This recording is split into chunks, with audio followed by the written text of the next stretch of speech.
श्री भक्तमाल में श्री रूप सनातन जी का प्रसंग आगे श्री प्रियादास जी श्री रूप सनातन जी के विषय में कहते हैं। गोस्वामी श्री नाभाजी श्री रूप जी तथा श्री सनातन जी के वैराग्य का वर्णन करने में ऐसे प्रेम मग्न हो गए कि 56 के 5 चरण वैराग्य वर्णन में ही पूरे हो गए। केवल एक चरण शेष रह गया। तब श्री नाभाजी का मन अत्यंत संतप्त हो उठा कि मैंने इनके प्रेम पक्ष का तो कुछ वर्णन ही नहीं किया। फिर तो एक तुक शेष रह गई थी, उसी में करोड़ों कविताओं का अर्थ भर दिया। श्री नाभाजी ने इस स्थल पर कविता का सच्चा स्वरूप दिखलाया है। इस एक तुक में श्री नाभाजी ने श्री रूप सनातन जी की श्री राधा कृष्ण रस की आचार्यता वर्णन की है। अहो, जिनकी कृपा दृष्टि से जन साधारण भी प्रेम पोथी पढ़ते हैं और पढ़ेंगे, उनके लिए ये कहना कि ये दोनों महान भाव बड़े अनुरागी थे, क्या कोई बड़ाई है? अर्थात नहीं, भाव ये कि ये तो सहज ही प्रेम रूप थे।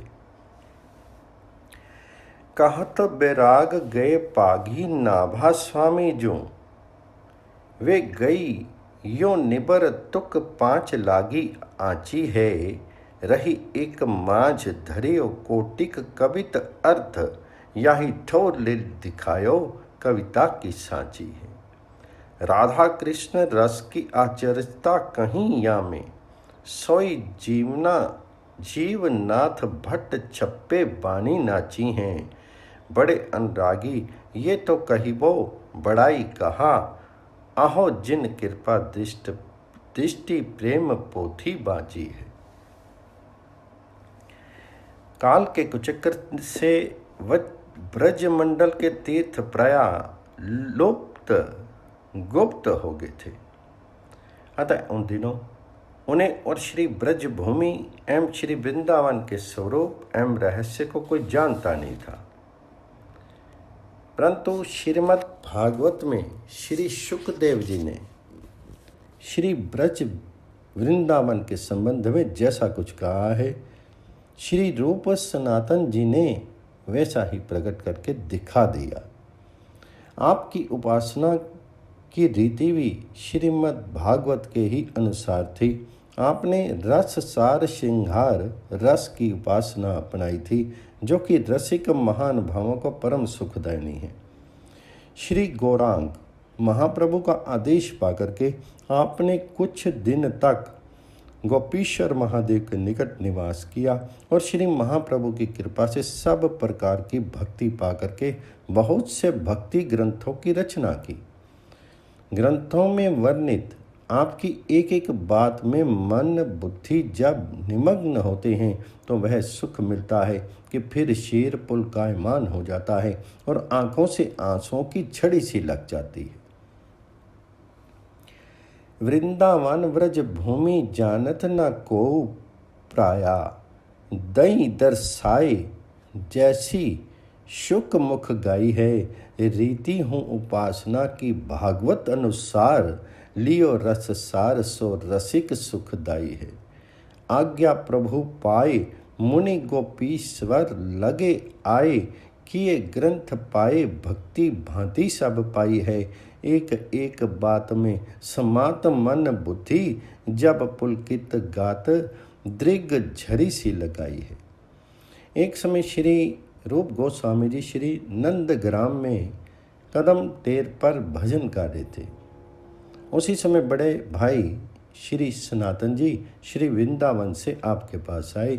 उस समय श्री रूप जी के मन में ये विचार आया कि आज मैं परम सुखदाई खीर का भोग श्री ठाकुर जी को लगा करके वह प्रसाद अपने अग्रज को पुआऊं। आपके मन में किंचन मात्र ही ये विचार आया था कि तत्काल मानो भक्तों को सुख देने वाली लाडली श्री प्रियाजू एक बालिका के रूप में खीर का सब सामान ले आई। उसी सामान से तुरंत रसोई करके श्री ठाकुर जी को भोग लगाया गया और जब वह प्रसाद लेकर के श्री सनातन जी ने पाया तो उन्हें अत्यंत प्रिय लगा तथा प्रेम का नशा सा छा गया। तब उन्होंने पूछा कि ये खीर कैसे बनी है, इसमें तो अलौकिक स्वाद है। तब श्री रूप जी ने सब बात बताई। सुनकर के श्री सनातन जी ने कहा, अब पुनः ऐसी इच्छा मत करना, मेरी इस बात को हृदय में दृढ़तापूर्वक धारण कर लो, तुम तो अपनी वैराग्य की चाल से ही चलो। इतना कहते कहते श्री सनातन जी एवं उनका आदेश सुनकर के श्री रूप गोस्वामी जी की आंखों में प्रेम अश्रु छलछलाए। रहे नंद गांव रूप आए श्री सनातन जो, महासुख रूप भोग खीर को लगाइए। नेको मन आई सुखदाई प्रिया लाडली जो, मानो को बाल की सुसौज सब ले आइए। करी की रसोई सोई ले प्रसाद पायो भ्यो, अमलसो आयो चढ़ी पूछी सो जिताइए। फेरी जिनी ऐसी करो यही दृढ़ हिये धरो, ढरो निज चाल कहीं आंखें भरी आई। एक बार वैष्णव समाज में श्री रूप गोस्वामी जी के श्री मुख से श्री राधा कृष्ण के रूप गुण का गान हो रहा था, जिसे कानों से सुनकर के सभा में उपस्थित सभी लोगों के प्राण व्याकुल हो गए, सबको मूर्छा सी आ गई। परंतु आप श्री रूप जी बड़े ही धैर्यवान थे, अतः यद्यपि भावावेश में शीर की सुधि नहीं थी तो भी खड़े ही रहे और खड़े खड़े रूप गुणगान करते रहे। उस समय आपने प्रेम की ऐसी रहस्यमय स्थिति का दर्शन कराया जो बड़े बड़े भावज्ञों की बुद्धि में नहीं आ सकती है। वह ये कि उसी समय श्री कर्णपुर गोस्वामी जी ने आपके पीछे आकर के अच्छी प्रकार से देखा कि आप बिल्कुल अच्छे से स्वच्छ से जान पड़ते हैं, किसी प्रकार की आकुलता नहीं है। परंतु वह तनिक आपके समीप आए और आपकी श्वास आपके शीर को लगी, तब वे आपके प्रेम को जान पाए। श्वास का स्पर्श होते ही उन्हें ऐसा लगा मानो अग्नि की लपट लग गई हो तथा उनके शीर पर अंगार छू जाने जैसा चिन्ह भी हो गया अथवा फफोले पड़ गए। प्रेम की यह नवीन रीति भला किससे गाई जा सकती है। रूप गुण गान होत कान, सुनी सभा सब अति अकुलान प्राण मूर्छासी आई है। बड़े आप धीर रहे ठाडे न शरीर सुधी, बुद्धि मैं न आवे ऐसी बात लेती खाई है। श्री गुसाई करनपुर पाछे आई देखे आछे, नेकु ढींग भे श्वास लग्यो तब पाई है। मानो आगी आँची लागी ऐसो तन चिन्ह भयो, न्यो यह प्रेम रीति कांपे जात गाई है। एक दिन रात्रि के समय ठाकुर श्री गोविंद चंद्र जी ने आपको स्वप्न में दर्शन दिया और कहा कि मैं गोमटीला के भूगर्भ में निवास करता हूँ। एक गैया नित्य प्रति सुबह शाम तथा रात्रि को भी अपनी दूध की धारा से मेरा अभिषेक करती है और हमारा पोषण करती है। आप वहाँ जाकर के देखिए, तब स्वयं जान जाएंगे। श्री ठाकुर जी के संकेत के अनुसार श्री रूप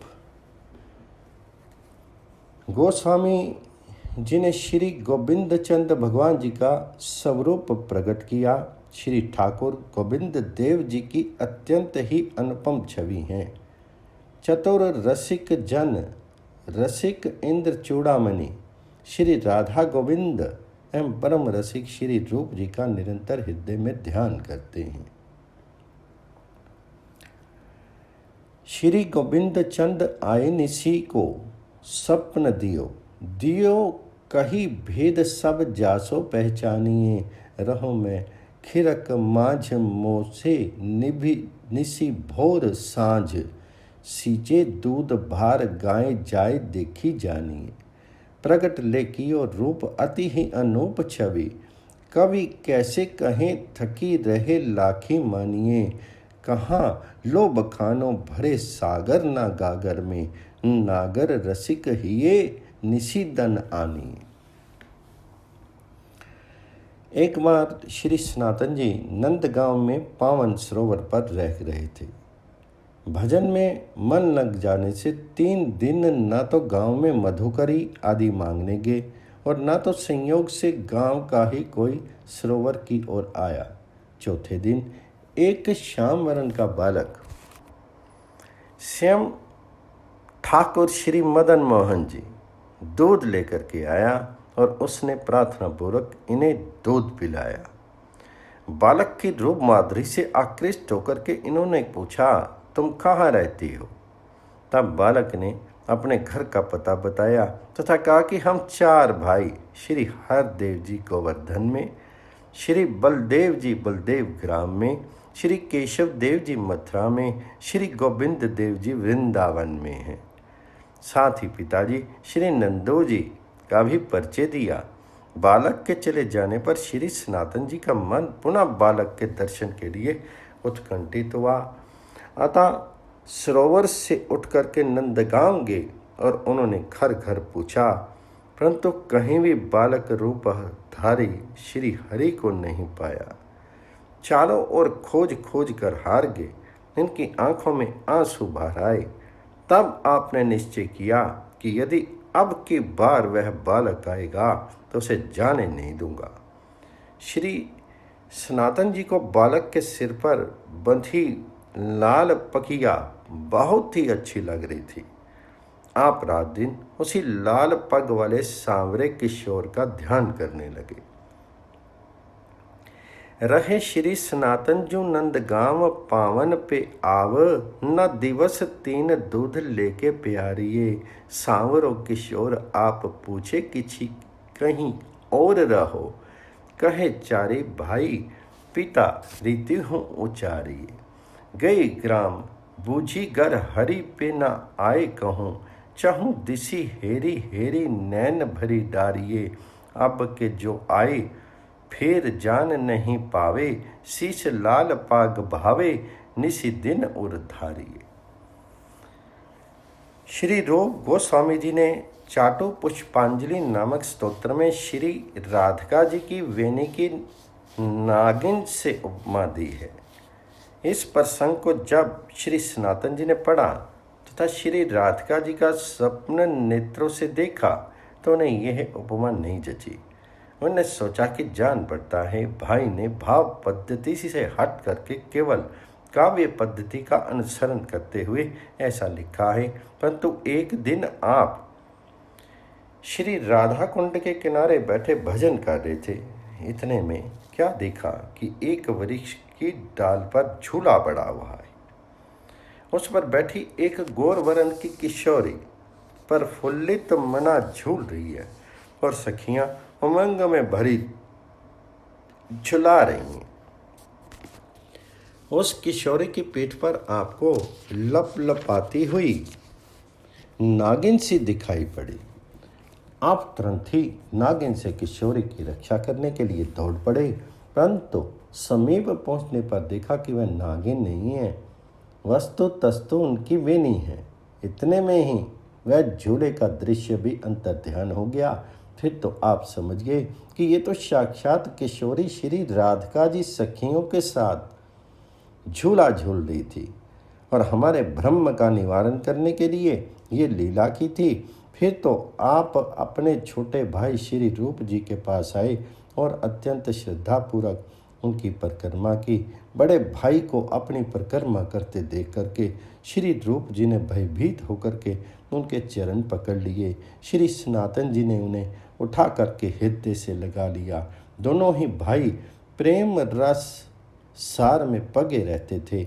आप दोनों के चरित्र अपार हैं। आपका यश संसार में जगमगा रहा है। कहीं ख्याली रूप वैनी निरखी स्वरूप नैन, जानी श्री सनातन जो काव्य अनुसारिये, राधा सर तीर द्रुम डार गही झूले फूले, देखत लफ लफात गति मति वारिये। आए यो अनुज पास फिरे, आस पास देखी भयो, अति त्रास गहे पाँव और धारिये, चरित अपार उभे भाई, हित पार पगे जगे जग माही, मति मन में उच्चारिये। श्री भक्तमाल में श्री हित हरिवंश जी गोस्वामी। राधा चरण प्रधान हृदय अति सुदृढ़ उपासी, कुंज केली दंपति तहाँ की करत खवासी। सर्वसु महाप्रसाद प्रसिद्धता के अधिकारी, विधि निषेध नहीं दास अन्य उत्कट व्रत धारी। व्यास सुवन पथ अनुसरे सोई भले पहचानी है, श्री हरिवंश गोसाई भजन की रीति सुकृत कौ जानी। श्री हित हरिवंश गोस्वामी जी की भजन की रीति को कोई एक विरला श्री दामोदर दास जी सेवक जी ही जान सकते हैं। आपकी उपासना पद्धति में श्री राधा जी की प्रधानता है। आप उन्हीं के चरणों को हृदय में अत्यंत सुदृढ़ भाव से उपासना करते थे और कुंज क्रीड़ा में दंपति श्री श्याम श्याम की सखी रूप से सेवा करते थे। आपके संबंध में ये बात प्रसिद्ध है कि आप श्री महाप्रसाद को सर्वस्व करके मानते थे। अपनी अनन्य निष्ठा के कारण आप सचमुच महाप्रसाद के उत्तम अधिकारी थे। आपने श्री श्याम के सेवा रूपी उत्कट व्रत को धारण किया था। अतः स्मृति शास्त्रोक्त विधि निषेधों की अपेक्षा नहीं रखते थे। श्री व्यास मिश्र जी के पुत्र श्री हित हरिवंश गोस्वामी द्वारा प्रवर्तित पथ का जो अनुसरण करेंगे वे ही अच्छी तरह से आपके सिद्धांतों को जान सकेंगे। श्री हित हरिवंश गोस्वामी से संबंधित विशेष विवरण इस प्रकार है।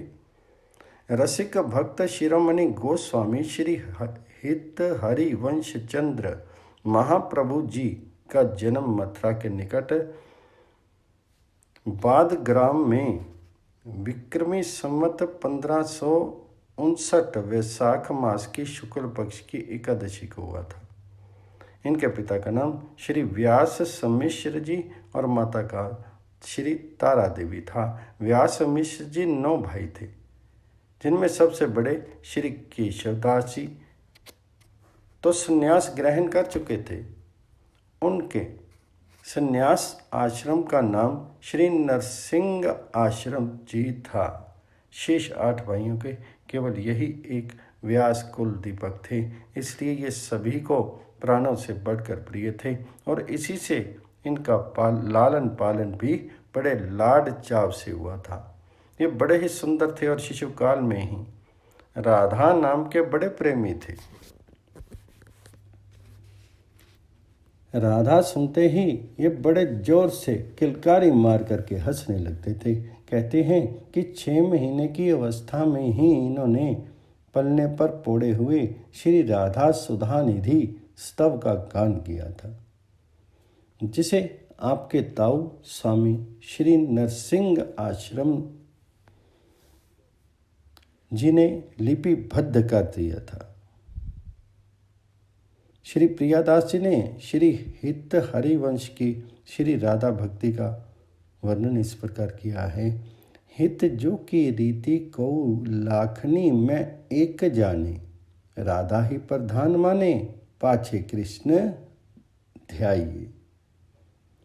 निपट विकट भाव होत न स्वभाव ऐसो, उन्हीं की कृपा दृष्टि नेकु क्यों हूँ पाइए।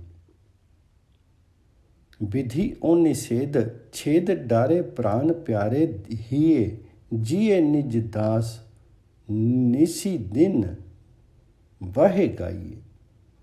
सुखद चरित्र सब रसिक विचित्र नीके, जानत प्रसिद्ध कहाँ कही के सुनाइए। इनके बालपन की कुछ बातें बड़ी ही विलक्षण हैं, जिनसे इनकी महत्ता का कुछ अनुमान होता है। एक दिन ये अपने कुछ साथी बाल सखाओं के साथ बगीचे में खेल रहे थे। वहाँ इन्होंने 2 गौर श्याम बालकों की श्री राधा मोहन के रूप में सुसज्जित किया। फिर कुछ देर बाद दोनों के श्रृंगार बदल करके श्री राधा को श्री मोहन और श्री मोहन को श्री राधा के रूप में परिणित कर दिया और इस प्रकार वेशभूषा बदलने का खेल खेलने लगे। प्रातःकाल का समय था। इनके पिता श्री व्यास जी अपने सेव्य श्री राधा कांत जी का श्रृंगार करके मुग्ध होकर के युगल छवि के दर्शन कर रहे थे। उसी समय आकस्मिक परिवर्तन देख करके वे चौंक पड़े। उन्होंने श्री विग्रहों में श्री राधा के रूप में श्री कृष्ण को और श्री कृष्ण के रूप में श्री राधा को देखा।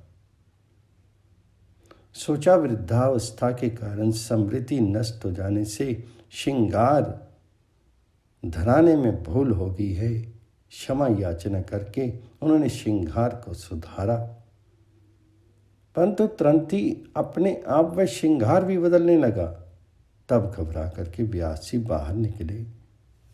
सहसा उनकी दृष्टि बाग की ओर गई। देखा हरिवंश अपने सखाओं के साथ खेल खेल में वही स्वरूप परिवर्तन कर रहा है। उन्होंने सोचा इसकी सच्ची भावना का ही यह फल है। निश्चय ही ये कोई असाधारण महापुरुष है। एक बार श्री व्यास जी ने अपने सेवे श्री ठाकुर जी के सामने लड्डू का भोग रखा। इतने में ही देखते हैं कि लड्डुओं के साथ फल दलों से भरे हुए बहुत से दोने थाल में रखे। इन्हें बड़ा आश्चर्य हुआ। उस दिन की बात याद आ गई। पूजन के बाद इन्होंने बाहर जाकर देखा तो पता लगा कि हरिवंश जी ने बगीचे में 2 वृक्षों को नीले पीले पुष्पों की मालाओं से सजा करके युगल किशोर की भावना से उनके सामने फल दल का भोग रखा है। इस घटना का भी व्यास जी पर बड़ा प्रभाव पड़ा। एक बार श्री हरिवंश जी खेली खेल में बगीचे के पुराने सूखे कुएं में सहसा कूद पड़े। इससे श्री व्यास जी, माता तारा देवी और कुटुंब के लोगों को तो अपार दुख हुआ ही, सारे नगर निवासी व्याकुल हो उठे। व्यास जी तो शोकाकुल होकर के कुएं में कूदने को तैयार हो गए। लोगों ने जबरदस्ती उन्हें पकड़ के रखा। कुछ ही क्षणों के पश्चात लोगों ने देखा कुएं में एक दिव्य प्रकाश फैल गया है और श्री हरिवंश जी श्री श्याम सुंदर के मंजुल श्री विग्रह को अपने नन्हे नन्हे कोमल कर कमलों से संभालते हुए अपने आप कुएं से ऊपर उठते चले आ रहे हैं। इस प्रकार आप ऊपर पहुंच गए और पहुंचने के साथ ही कुआं निर्मल जल से भर गया। माता पिता तथा अन्य सब लोग आनंद सागर में डुबकिलियां लगाने लगे। श्री हरिवंश जी जिन भगवान श्याम सुंदर के मधुर मनोहर श्री विग्रह को लेकर के ऊपर आए थे, उस श्री विग्रह की शोभा श्री अतुलनीय थी। उसके एक एक अंग से मानो सौंदर्य माधुर्य निर्झर बह रहा था। सब लोग उसका दर्शन करके निहाल हो गए। तदंतर श्री ठाकुर जी को राजमहल में लाया गया और बड़े समारोह से उनकी प्रतिष्ठा की गई। श्री हरिवंश जी ने उनका परम रस में नामकरण किया श्री नवरंगी लाल जी। अब श्री हरिवंश जी निरंतर अपने श्री नवरंगी लाल जी की पूजा सेवा में निमग्न रहने लगे। इस समय इनकी अवस्था 5 वर्ष की थी। इसके कुछ ही दिनों बाद इनकी अतुलनीय प्रेममयी सेवा से विमुग्ध होकर के साक्षात राजसी श्री नित्य निकुंजेश्वरी वृषभानुनंदिनी श्री राधिका जी ने इन्हें दर्शन दिए। अपनी रस भावना पूर्ण सेवा पद्धति का उपदेश किया और मंत्र दान करके इन्हें शिष्य रूप में स्वीकार किया। 8 वर्ष की अवस्था में आपका उपनयन संस्कार हुआ और 16 वर्ष की अवस्था में श्री रुक्मिणी देवी से आपका विवाह हो गया।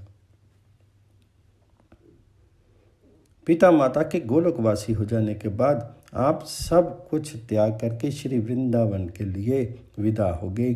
श्री नवरंगी लाल जी की सेवा भी आपने अपने पुत्रों को सौंप दी। देववन से आप चिड़ियावल आए। यहाँ आत्मदेव नामक एक भक्त ब्राह्मण के घर ठाकुर जी श्री राधा वल्लभ जी विराजमान थे। आत्मदेव जी को सपनादेश हुआ कि तुम्हारी जो दोनों पुत्रियां श्री कृष्ण दासी और मनोहरी हैं, उनका हित हरिवंश जी से विवाह कर दो और दहेज रूप में मुझे दे देना। यदि वे विवाह के लिए ना माने तो उन्हें मेरी आज्ञा बता देना, तब वे प्रस्तुत हो जाएंगे। आत्मदेव जी ने ऐसा ही किया और उसी के अनुसार श्री राधा वल्लभ जी महाराज को हरिवंश जी वृंदावन ले आए।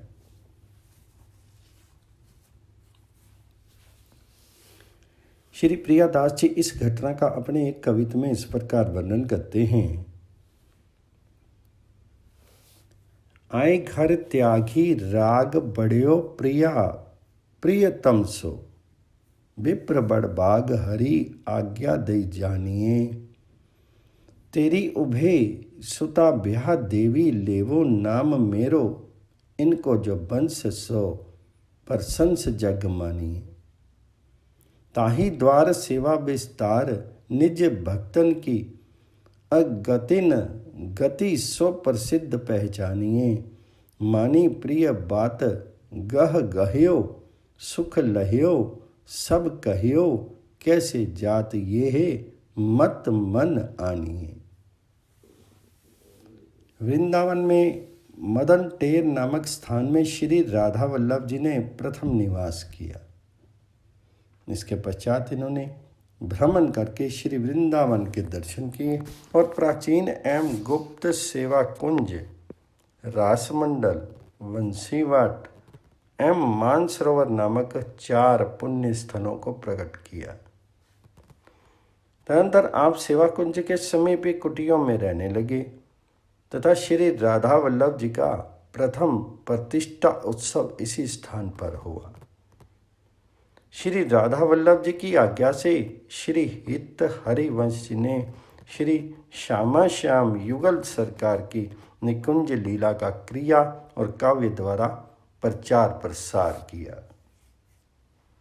श्री प्रियादास जी श्री राधा वल्लभ प्रभु द्वारा दी गई हित हरिवंश जी को आज्ञा का वर्णन अपने कविता में इस प्रकार करते हैं। राधिका वल्लभ लाल आज्ञा 16 साल दई, सेवा मो प्रकाश ओ विलास कुंज धाम को, सोई विस्तार सुख सार दृग रूप पियो, दियो रस कानी जिन लियो पक्ष बाम को। निसी दिन गान रस माधुरी को पान उर, अंतर सिंहान एक काम श्याम श्यामा को। गुण सो अनूप कही कैसी किस रूप कहे, लहे मन मोद जैसे और नहीं नाम को। स्वामी श्री हरिदास जी से आपका अभिन्न प्रेम का संबंध था और ओरछे के राज पुरोहित एवं गुरु प्रसिद्ध भक्त श्री हरि राम जी व्यास ने भी आकर के श्री हित आचार्य प्रभु जी से ही दीक्षा ग्रहण की थी। श्री वृंदावन महिमा अमृतम के निर्माता महाप्रभु श्री चैतन्य के प्रसिद्ध भक्त स्वामी श्री प्रबोधानंद जी की भी आपके प्रति बड़ी निष्ठा और प्रीति थी। श्री भगवान जी की सेवा में किस प्रकार अपने को लगाए रखना चाहिए और कैसे अपने हाथों सारी सेवा करनी चाहिए, इसकी शिक्षा श्री हित हरिवंश प्रभु जी के जीवन की एक घटना से बहुत सुंदर मिलती है। श्री हित हरिवंश जी एक दिन मानसरोवर पर अपने कोमल कर कमलों से सूखी लकड़ियां तोड़ रहे थे। इसी समय आपके प्रिय शिष्य दीवान श्री नाहरमल जी दर्शनार्थ वहां पहुंचे। नाहरमल जी ने प्रभु को लकड़ियां तोड़ते देख दुखी होकर कहा, प्रभु आप स्वयं लकड़ी तोड़ने का इतना बड़ा कष्ट क्यों उठा रहे हैं? ये काम तो किसी कहार से भी कराया जा सकता है। यदि ऐसा ही है तो फिर हम सेवकों का तो जीवन ही व्यर्थ है। नाहरमल के आंतरिक प्रेम से तो प्रभु का मन प्रसन्न था, परंतु सेवा की महत्ता बतलाने के लिए उन्होंने कठोर वचन में कहा, नाहरमल, तुम जैसे राजसी पुरुषों को धन का बड़ा मद रहता है, तभी तो तुम श्री ठाकुर जी की सेवा कहारों के द्वारा करवाने की बात कहते हो। तुम्हारी इस भेद बुद्धि से मुझे बड़ा कष्ट हुआ। कहते हैं कि श्री हित हरिवंश प्रभु जी ने उनको अपने पास आने तक से रोक दिया। आखिर जब नाहरमल जी ने दुखी होकर के अनशन किया, पूरे 3 दिन बीत गए, तब वे कृपा करके नाहरमल जी के पास गए और प्रेम पूर्ण शब्दों में बोले, भैया प्रभु सेवा का स्वरूप बड़ा विलक्षण है। प्रभु सेवा में हे उपाधेय बुद्धि करने से जीव का अकल्याण हो जाता है। ऐसा विरोधी भाव मन में नहीं आना चाहिए। प्रभु सेवा ही जीव का एकमात्र धर्म है। मैं तुम पर प्रसन्न हूँ, तुम अन्न जल ग्रहण करो। यो कहकर के उन्होंने स्वयं अपने हाथों से प्रसाद दिया और भरपेट भोजन कराया। श्री हित हरिवंश जी महाराज राधा वल्लभ संप्रदाय के मेरुदंड हैं। इन्हें श्री कृष्ण की बंसी का अवतार माना जाता है। 48 वर्ष तक इस धराधाम को पावन करने के पश्चात संवत 1609 विक्रमी की शारदीय पूर्णिमा के दिन आपने निकुंज लीला में प्रवेश किया। श्री भक्तमाल में श्री स्वामी हरिदास जी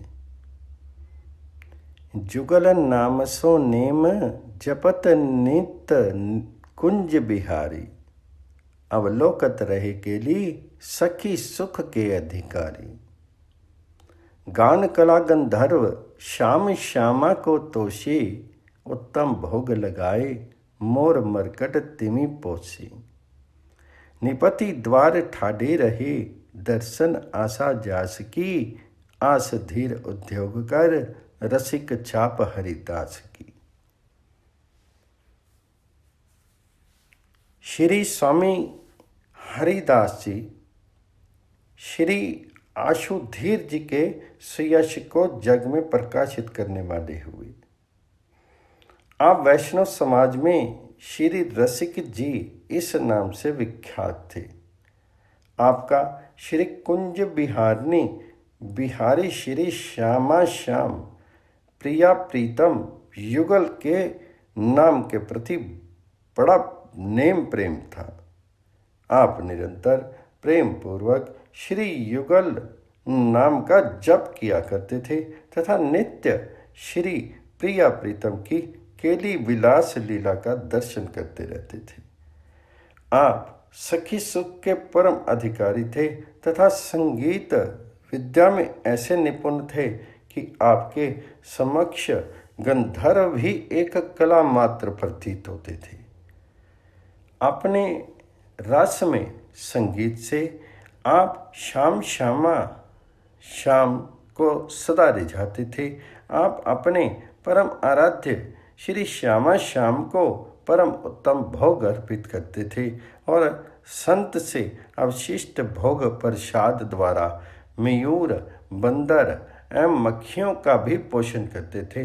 बड़े बड़े राजा महाराजा आपके दर्शनों की आशा में कुंज द्वार पर खड़े रहते थे। स्वामी श्री हरिदास जी महाराज के विषय में विशेष विवरण इस प्रकार है। लगभग 500 साल पहले की बात है।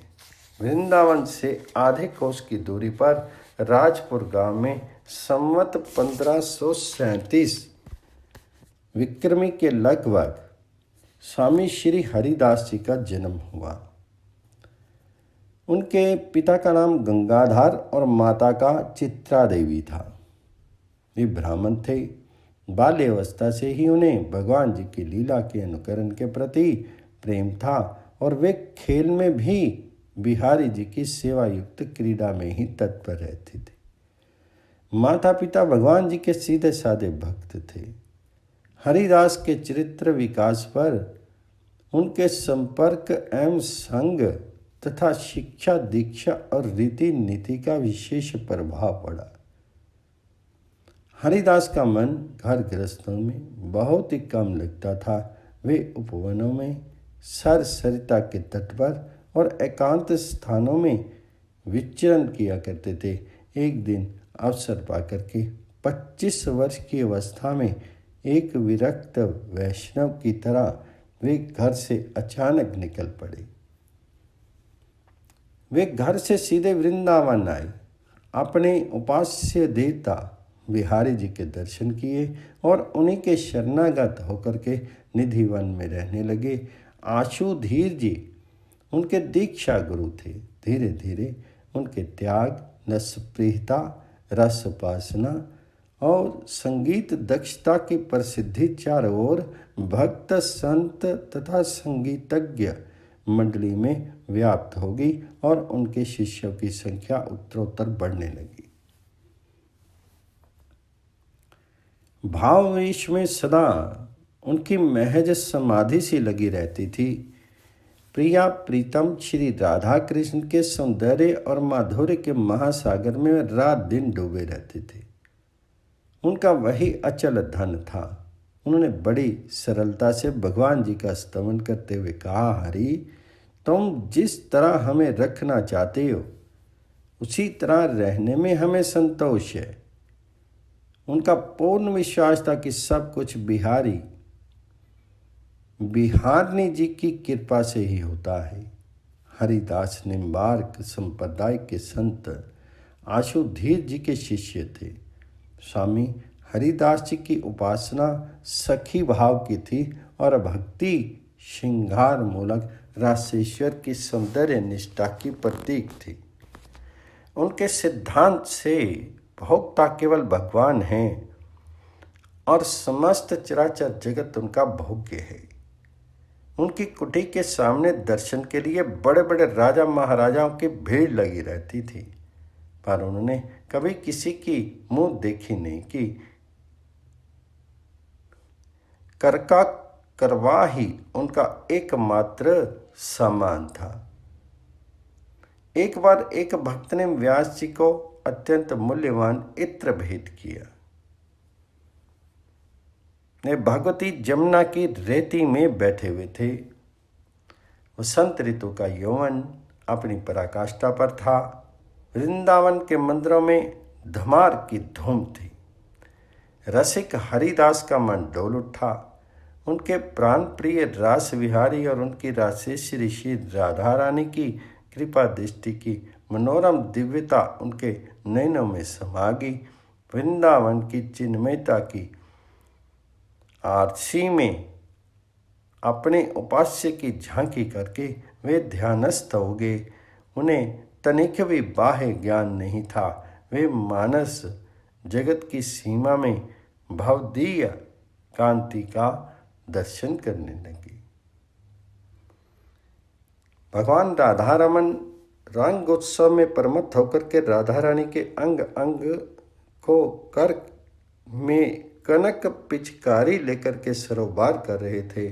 ललिता, विशाखा आदि रासेश्वरी की ओर से नंद नंदन पर गुलाल और अबीर फेंक रहे थे। जमुना जल रंग से लाल हो चला था। बालुकाओं में गुलाल और बुक्के के कण चमक रहे थे। भगवान होली खेल रहे थे। हरिदास के प्राणों में रंगीन चेतनाएं लहराने लगी। नंद नंदन के हाथ की पिचकारी छूटी तो गई। हरिदास के तन मन भगवान जी के रंग में शीतल हो गए। उनका अंत देश गह गहे रंग में सरोबार था। भगवान ने भक्त को ललकारा। हरिदास ने भगवान जी के पीताम्बर पर इत्र की शीशी उड़ेल दी। इत्र की शीशी जिसने भेंट की थी वह तो उनके इस चरित्र से आश्चर्यचकित हो गया। जिस वस्तु को उसने इतने प्रेम से प्रदान किया था उसे उन्होंने रेती में छिड़ककर अपार आनंद का अनुभव किया। रसिक हरिदास की आंखें खुली। उन्होंने उस व्यक्ति की मानसिक वेदना की बात जान ली और शिष्यों के साथ श्री बिहारी जी के दर्शन के लिए भेजा। उस व्यक्ति ने बिहारी जी का वस्त्र इत्र से सरोबार देखा और देखा पूरा मंदिर विलक्षण सुगंध से परिपूर्ण था। वह बहुत लज्जित हुआ, पर भगवान जी ने उसकी परम प्यारी भेंट स्वीकार कर ली। यह सोच करके उसने अपने सौभाग्य की सराहना की। एक बार एक धनी तथा कुलीन व्यक्ति ने हरिदास से दीक्षित होने की इच्छा प्रकट की और उन्हें पारस भेंट स्वरूप दिया। हरिदास ने पारस को पत्थर कह करके जमुना जी में फेंक दिया और उसे शिष्य बना दिया। श्री प्रियादास जी महाराज इस घटनाओं का अपने एक कविता में इस प्रकार वर्णन करते हैं। स्वामी हरिदास रस रास को बखान सके, रसिकता छाप जोई जाप मधि पाइये, ल्यायो को चोपा वाको अति मन भोवा वामे, डारियो ले पुलिन ये खोवा हित आई, जान के सुजान कही ले दिखाई लाल प्यारे, ने सुके उधारे पट सुगंध बुढ़ाइये, पारस पशान करी जल डरवाए दियो कियो, तब शिष्य ऐसे नाना विधि काई। अपने दरबारी गायक भक्तवर तानसेन से एक बार सम्राट अकबर ने पूछा था, क्या तुमसे बढ़कर भी कोई गाने वाला व्यक्ति है? तानसेन ने विनम्रतापूर्वक स्वामी हरिदास जी का नाम लिया।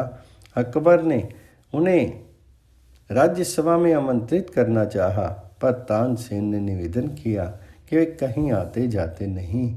निधिवन जाने का निश्चय हुआ। हरिदास जी तानसेन के संगीत गुरु थे। उनके सामने जाने में तानसेन के लिए कुछ भी अड़चन नहीं थी।